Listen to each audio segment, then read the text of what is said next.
Hello दोस्तों, कैसे हैं आप सब। मैं कपिल शर्मा आपके अपने चैनल स्टडी विद कपिल में आपका स्वागत करता हूं। सीटेट जुलाई 2023 के एग्ज़ाम दोस्तों जो आपका 20 अगस्त को है, उसका मैं साइकोलॉजी का प्रैक्टिस सेट 32 लेकर आया हूं दोस्तों। इस प्रैक्टिस सेट में कुल 10 प्रश्न हैं और ये 10 प्रश्न गत परीक्षाओं में आए हुए प्रश्न हैं दोस्तों, इसलिए इम्पोर्टेंट हो जाता है दोस्तों प्रैक्टिस सेट। आइए देखते हैं क्वेश्चन नंबर 1। क्वेश्चन नंबर 1 है, विकास की कौन सी अवस्था निम्न लक्षण समाहित है। कौन सी अवस्था में दोस्तों ये लक्षण दिखते हैं बच्चों में। स्वतंत्रता की स्थापना, अस्मिता का विकास और अमूर्त चिंतन। तो किस में होता है दोस्तों, बाल्यावस्था, किशोरावस्था, उत्तरा बाल्यावस्था या मध्य बाल्यावस्था। तो किस में सोचते हैं दोस्तों, अमूर्त चिंतन। परिकल्पनाएं किस में करते हैं बच्चे, आपको बताया हुआ है मैंने, किशोरावस्था में। ऑप्शन बी बिल्कुल सही उत्तर है दोस्तों, किशोरावस्था इज द राइट आंसर। ठीक है, आगे चलते हैं दोस्तों। क्वेश्चन नंबर सेकंड है, हार्वर्ड गार्डनर के बहुबुद्धि सिद्धांत में कौन से बुद्धि प्रकार की समाहित किए गए हैं। कौन से दोस्तों बुद्धि प्रकार के समाहित किए गए हैं। ए है विश्लेषणात्मक, भाषाई स्थानिक, सृजनात्मकता, विश्लेषणात्मक और व्यवहारिक, भाषाई तार्किक गणितीय और संगीतक, और डी है द्रव्य स्फटिकीय और सामान्य। तो कौन से हैं दोस्तों हार्वर्ड गार्डनर के अनुसार, सृजनात्मकता, विश्लेषणात्मकता और व्यवहारिक। बी ऑप्शन बिल्कुल सही है दोस्तों। ठीक है, आगे चलते हैं। क्वेश्चन नंबर 3 है दोस्तों, इंपॉर्टेंट प्रश्न है दोस्तों। आप अच्छे से अपनी तैयारी करते रहिए और आप अपने आप को देखिए दोस्तों कितने क्वेश्चन आप सही कर पा रहे हैं। क्वेश्चन नंबर 3 है, निम्नलिखित में से कौन सा सृजनात्मकता का महत्वपूर्ण कारक नहीं है।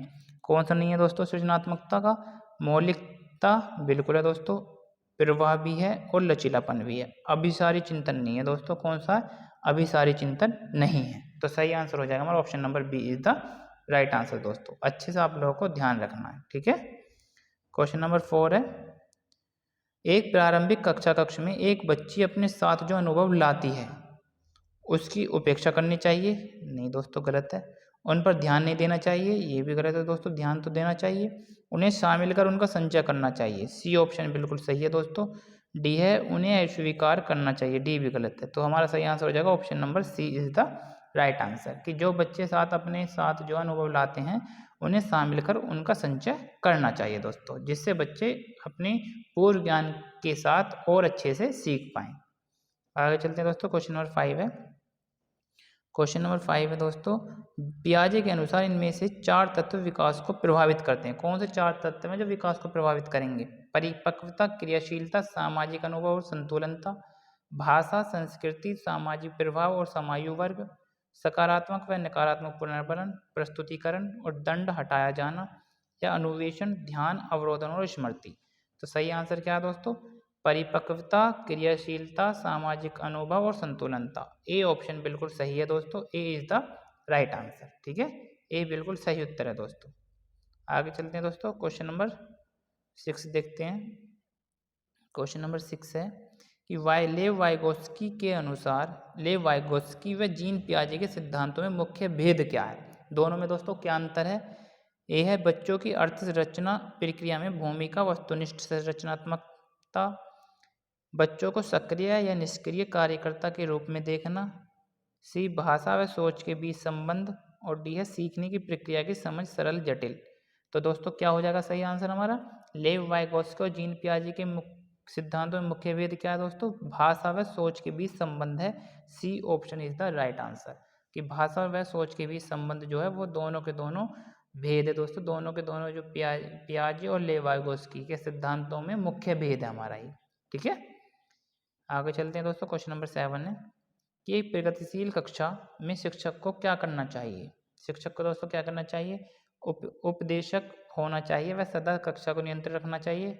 नहीं दोस्तों, सदा थोड़ा ना कर सकते हैं। अगर हम डिसिप्लिन के लिए उन्हें डांटेंगे या उनको दंड देंगे तो ये हमारा प्रगतिशील कक्षा थोड़ी हो जाएगा।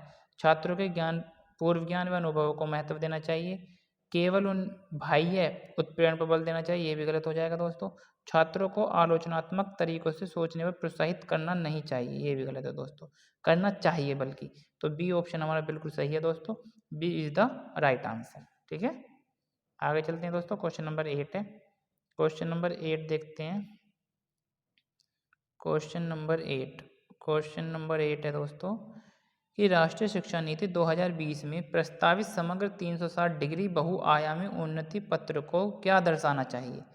क्या दर्शाना चाहिए दोस्तों? विद्यार्थियों के प्रदर्शन की दूसरे प्रदेशों में विद्यार्थियों के अंकों से तुलना करनी चाहिए। नहीं दोस्तों, गलत हो जाएगा। विद्यार्थियों की संज्ञानात्मक, भावात्मक और मनोगत्यात्मक आयामों में प्रगति बिल्कुल है दोस्तों, होनी चाहिए।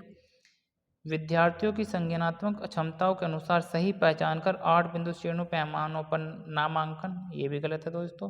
विद्यार्थियों की अवधारणाओं में कमियों जिन पर अभिभावकों को मेहनत करनी है, तो दोस्तों ये भी गलत है।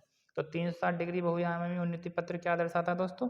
कि विद्यार्थियों की संज्ञानात्मक, भावात्मक और मनोगत्यात्मक आयामों में प्रगति। तो B option is the right answer दोस्तों। ठीक है, आगे चलते हैं दोस्तों। क्वेश्चन नंबर 9 देखेंगे।